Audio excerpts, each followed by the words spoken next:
السلام علیکم ورحمۃ اللہ وبرکاتہ۔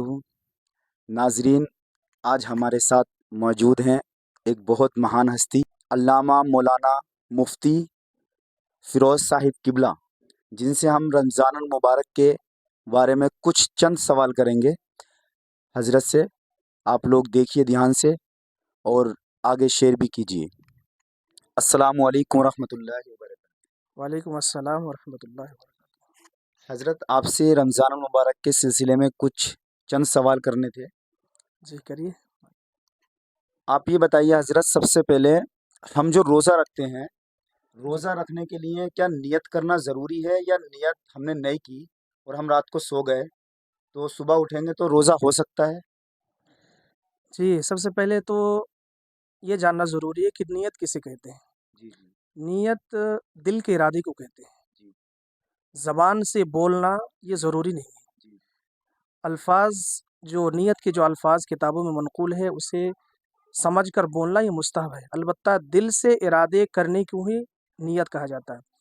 جیسے کہ آپ نے پوچھا کہ اگر کوئی بندہ جیسے کل روزہ رکھنا ہو اور آج سو گئے اور صبح کو اٹھے، انہوں نے سحری بھی گویا کہ نہیں کی، جی اب وہ سوچ رہا ہے کہ میں روزہ رکھوں، جی تو اس وقت اگر نیت کرے تو ان کا روزہ ہوگا یا نہیں، یہی پوچھنا چاہ جی رہے جی ہیں۔ بس۔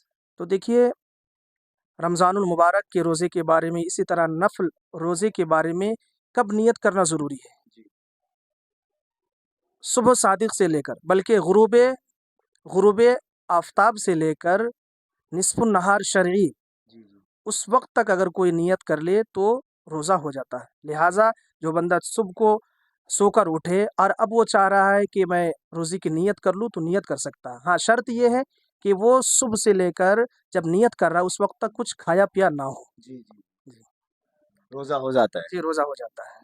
مطلب روزے کا جو ہے دل سے ہے نیت کا۔ جی، دل سے نیت کرے۔ جی جیسے آج 29 شعبان المعظم ہے، جی ہو چکا، جی کل نہیں پرسوں روزہ ہوگا۔ اگر کوئی کل ہی دل میں سوچ لے کہ میں پرسوں روزہ رکھوں گا، جی اتنی بھی نیت کر لے تو الگ سے الفاظ ہے نا، نیت بولنا ضروری نہیں، البتہ زبان سے بول لینا بھی مستحب ہے۔ ہاں، بہت اچھا، آپ نے بہت اچھا جواب دیا، انشاءاللہ لوگوں کو سمجھ میں آئے گا۔ حضرت، دو ایک سوال اور پوچھنے تھے روزے کے بارے میں۔ یہ بتائیے آپ، جیسے ہم انجیکشن وغیرہ لگاتے ہیں، کیا اس سے روزے پہ کچھ فرق پڑتا ہے؟ کیا فرق پڑتا ہے؟ دیکھیں، انجیکشن جو لگایا جاتا ہے وہ نس میں لگایا جاتا ہے، گوشت میں لگایا جاتا ہے، تو ایسی صورتوں میں انجیکشن لگوانے سے روزہ نہیں ٹوٹتا ہے، روزے پر کوئی اثر نہیں پڑتا ہے۔ بہت بڑھیا، ماشاءاللہ۔ حضرت، ایک سوال اور ہے، کیا مطلب کچھ لوگ ہوتے ہیں، یہ مطلب دماغ میں رہتا ہے لوگوں کے، کیا کسی کو گالی دینے سے یا بدنگاہی کرنے سے روزے پہ کیا کچھ فرق پڑتا ہے؟ جی ماشاءاللہ، یہ بہت اچھا سوال ہے آپ کا۔ دیکھیں، 3 طرح کا روزہ ہوتا ہے۔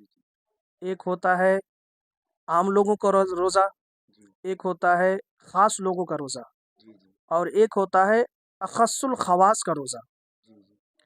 عام لوگوں کا روزہ یہ ہے کہ صبح صادق سے لے کر غروب شمس تک، یعنی مغرب کے وقت تک کھانے پینے اور جمع کرنے، یعنی بیوی سے ہم بستری کرنے سے رک جانے کو عام لوگوں کا روزہ کہا جاتا ہے۔ لیکن خاص لوگوں کا روزہ یہ ہے کہ وہ صبح صادق سے لے کر غروب شمس تک، یعنی افطاری کے وقت تک کھانے پینے اور جماع سے رکنے کے ساتھ ساتھ ہر طرح کے، یعنی اس کے تمام اعضاء بھی گناہوں سے محفوظ رہے، یہ خاص لوگوں کا روزہ ہے۔ لہٰذا ہم لوگوں کو کم از کم اتنا کرنا چاہیے کہ خاص لوگوں کا روزہ رکھیں، یعنی ہم اپنے آپ کو کھانے پینے جماع سے بھی روکے رکھیں، اور ساتھ ہی ساتھ ہم لوگوں کو یہ چاہیے کہ ہم لوگ اپنے اعضاء کو، مثلا ہاتھ کو کسی کو تکلیف دینے سے روکے رکھے، نگاہ کو بدنگاہی سے روکے رکھے، زبان کو کسی کو گالی دینے سے روکے رکھے، اسی طرح کے جتنے بھی ہمارے پارٹس ہے کوشش یہ کرے کہ اس سے ہمیں کسی قسم کے گناہ نہ ہو، یہ خاص لوگوں کا روزہ ہے۔ اور اخص الخواص کا روزہ یہ ہے کہ وہ پوری دنیا سے الگ ہو کر صرف اللہ کی طرف متوجہ ہو کر روزہ رکھے۔ تو ہم لوگ تو اتنے اس کیٹیگری کے نہیں ہے، کوشش کرنا چاہیے، انسان کرنے سے ہو سکتا ہے، گناہ ہو جاتا ہے کبھی جی۔ انسان سے۔ تو کم از کم ہم لوگوں کو خاص لوگوں کے جو روزے ہیں وہ رکھنے کی کوشش کرنی چاہیے۔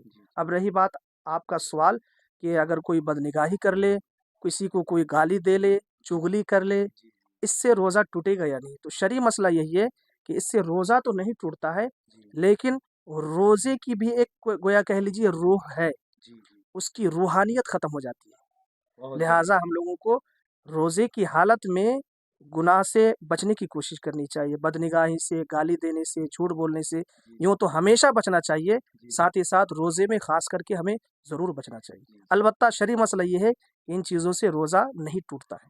بہت بڑھیا، ماشاء اللہ، الحمد للہ، بہت بہت شکریہ حضرت آپ کا۔